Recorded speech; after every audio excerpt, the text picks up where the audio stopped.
Hablemos de prisión provisional. Hoy la Procuraduría de los Derechos Humanos recomendó a los órganos encargados de impartir justicia que no utilicen el concepto de prisión provisional para que puedan así velar los derechos humanos de las personas indicadas en un proceso judicial. La Corte Suprema de Justicia recomienda: se instruya de manera general a todas las judicaturas de primera instancia penal del país a efecto cese de manera inmediata la privación ilegal de libertad de las personas que, al amparo de esta figura de prisión provisional, permanecen recluidas en los distintos centros a nivel nacional. A la fiscal general y jefa del Ministerio Público también pide que instruya de manera general a todo el personal que interviene en los distintos procesos judiciales a nivel nacional, que cesen en el uso de malas prácticas procesales. Por último, recomienda a los jueces tanto de primera instancia penal de mayor riesgo como a los de primera instancia penal, narcoactividad y delitos al ambiente en todo el país, cesen en la utilización de figuras que no se encuentran prescritas dentro del ordenamiento jurídico nacional, como es el caso de la figura de la prisión provisional. Un tema que ha dado mucho de qué hablar, Julio, pero para iniciar yo te quiero preguntar, ¿cuáles son las garantías procesales que se tienen y qué tanto se está cumpliendo? Excelente pregunta. Bueno, son básicas y fundamentales. Se supone, por lo que dice nuestra legislación penal y la misma Constitución, que la última ratio, es decir, la última medida que se debería tomar en un proceso es la prisión, en este caso preventiva, ¿verdad? Sin embargo, aquí en Guatemala eso te conlleva que van otras... La presunción de inocencia constitucional también, y el debido proceso, el respeto a esas garantías procesales constitucionales y penales. Eso es lo que no se cumple. Aquí, en lugar de presunción de inocencia, Sandy, lo que pasa casi con el día a día en tribunales es una presunción de culpabilidad. Ante la duda, los jueces, en lugar de ligar a proceso y mandar medida sustitutiva como un arresto domiciliario, lo que hacen es dictar auto de prisión preventiva, en el mejor de los casos, pero desde el año 2015 se está utilizando una figura muy polémica: prisión provisional. Yo quiero que hagas la diferencia, porque a veces las personas piensan que es lo mismo y solo es una palabra en sinónimo, sin embargo son cosas diferentes. No, esto conceptualmente es completamente distinto. Vamos a partir de una base muy concreta en nuestra ley. Nuestra ley penal habla de dos tipos de prisiones, para explicarlo de alguna manera. La prisión preventiva, que puede conllevar alguna medida sustitutiva en su momento, y la prisión ya en definitiva cuando estás en cumplimiento de condena. En medio de las dos no existe nada. La figura de prisión provisional, utilizada en Guatemala a instancias y requerimientos del Ministerio Público y otorgada por los jueces del organismo judicial desde el año 2015, es ilegal, inconstitucional y viola las garantías del debido proceso y las garantías procesales y constitucionales que todo el ciudadano guatemalteco extranjero radicado en nuestro país tiene derecho, simple y sencillamente porque en Guatemala prisión provisional como tal no existe. Ahora, la diferencia sustantiva es la siguiente, porque hay lugares en los que sí existe. Prisión preventiva es cuando definitivamente hay una presunción de que pudiste cometer el hecho delictivo y el juez, mientras se va a la fase intermedia, es decir, la fase de investigación, que puede durar 3 meses y extenderse el doble hasta 6 meses, manda al sindicado a esa prisión preventiva. La prisión provisional, que no existe en Guatemala, pero que en países como Colombia, por ejemplo, sí existe, la prisión provisional es una medida temporal, una medida pro tempore.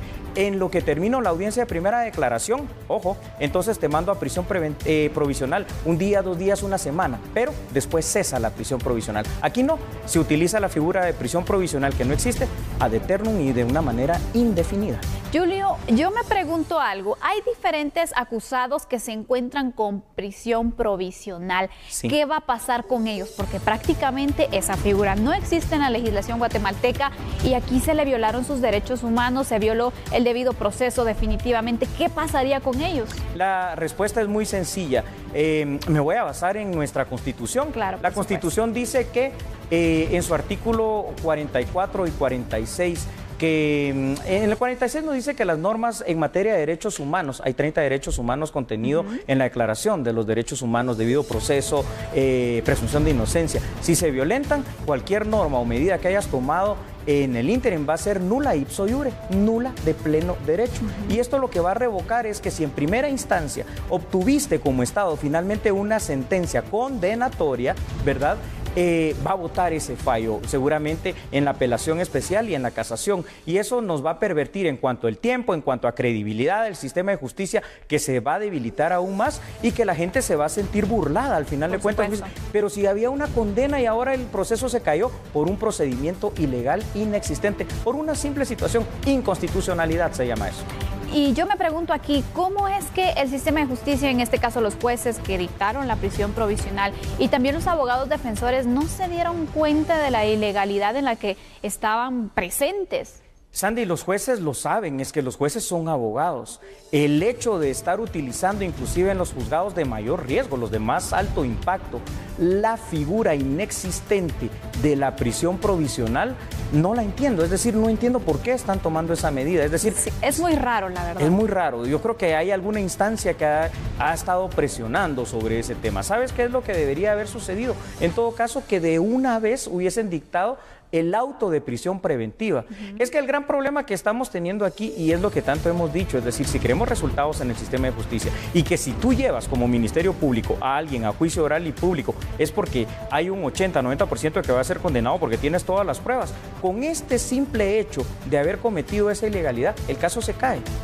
Y encima, ¿sabes qué? Puede haber gente que sí sea culpable, que va a demandar al Estado de Guatemala, vamos a ser condenados en la Corte Interamericana de Derechos Humanos, tú, usted que nos está viendo, tu servidor y todos los guatemaltecos, vamos a pagar otra vez los platos rotos con esos resarcimientos millonarios, lamentablemente. Ya hablamos de la parte de los jueces, pero yo no me explico cómo un abogado defensor no se ha podido dar cuenta, no se dieron cuenta para plantear algún recurso con anterioridad. Sandy, ¿qué pasa? Es que eso es lo más dramático en estos casos. Sí se han dado cuenta los abogados defensores. El gran problema en este caso es que los jueces se están haciendo de la vista gorda, los fiscales tampoco han aplicado la ley penal como debe ser y ha quedado este limbo jurídico. Por eso te decía el tema de la costumbre. Claro. Se está empezando desde 2015 a volver una costumbre y cada vez se va reafirmando más.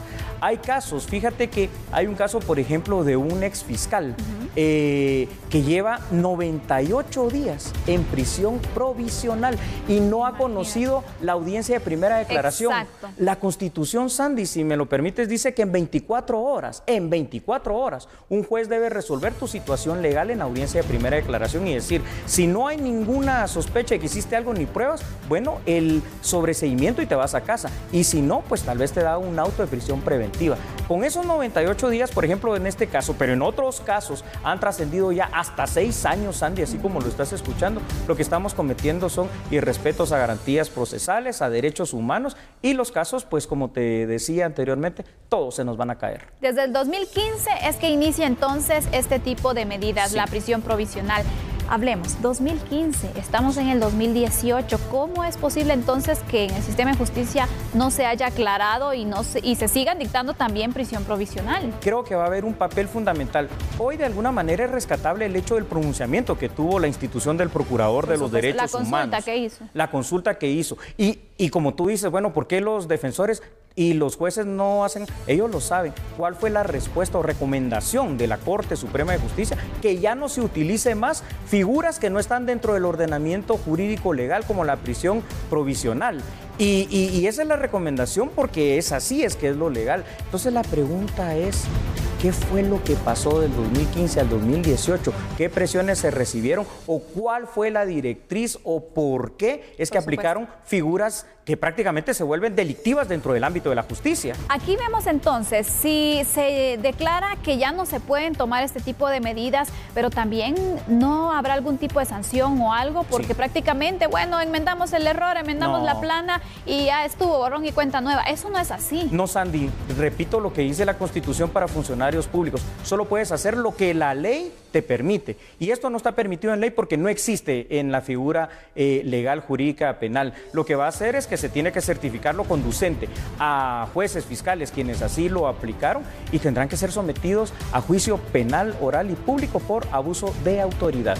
Aquí sería el papel también de los abogados que se han visto afectados con sus patrocinadores, ¿no? Correcto. Con las personas que lo lleva con sus patrocinados, porque recordemos que son varios casos, que son varias personas que se encuentran en prisión provisional desde hace varios meses, desde hace algunos años. Podrían incluso unirse, ¿no?, para plantear una demanda internacional. Así va a terminar siendo. De hecho, casi todos los casos de altísimo impacto tienen este vicio de la prisión provisional inexistente. Bueno, pero hablaremos de esa prisión provisional inexistente seguramente en más ocasiones.